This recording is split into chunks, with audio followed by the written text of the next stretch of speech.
Bom, a Bienal de São Paulo, né, a Fundação Bienal de São Paulo fez 60 anos. E para comemorar esses 60 anos, ela resolveu fazer uma reflexão sobre a produção de arte brasileira nas últimas 30 edições da Bienal. E para isso, a presidência e diretoria da Bienal convidou o Paulo Venâncio Filho para ser o curador dessa mostra. E o Paulo fez então um levantamento, uma pesquisa sobre os trabalhos produzidos entre os anos 50 até hoje. E essa mostra é toda pontuada por contextos e momentos dessa produção. Bom, ele escolheu os artistas muito pela relevância que esses artistas têm num determinado contexto da sua época. Então aqui a gente tem obras dos anos 50 e 60, do concretismo, neoconcretismo. Nós temos um momento dos anos 70, que é um momento pop e bastante político ao mesmo tempo, que é a época da ditadura. Depois a gente tem as instalações que já são de arte contemporânea.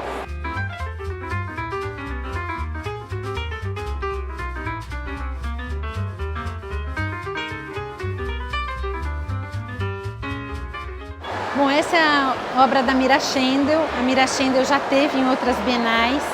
E, na verdade, esse trabalho ele é uma instalação que trata dessa sutileza do sussurrar.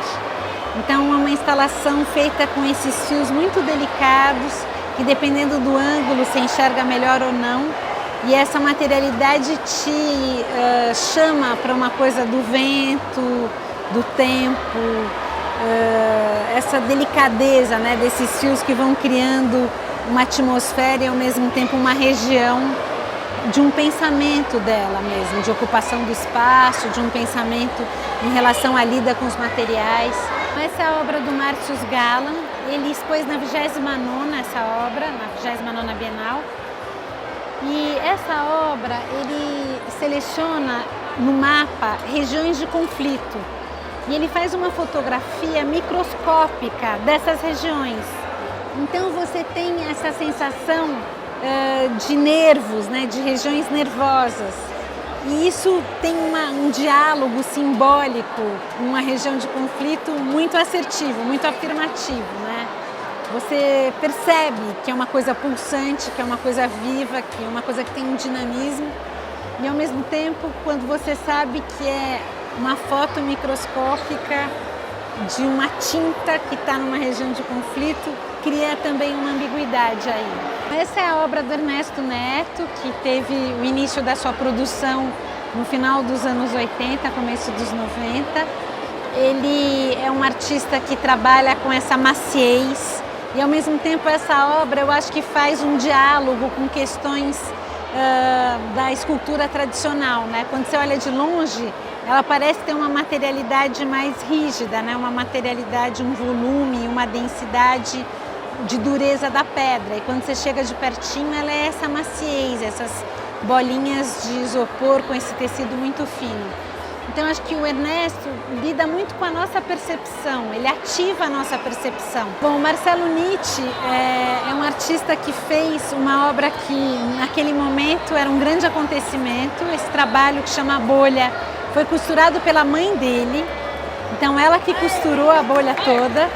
E ele foi instalado num primeiro momento num lugar da Bienal que quando a bolha inflava, os passantes, né, os observadores, os participantes da visita ficavam espremidos na parede. Então ela tinha essa coisa da respiração que ocupava o espaço e empurrava as pessoas para a parede.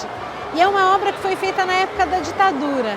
Então ela fala também desse acontecimento, claro que não é literal isso, mas é um acontecimento que tem uma respiração, né? É uma obra que está em movimento. O Paulo Venâncio ele defende uma coisa de que a história da arte é dada pela história das exposições.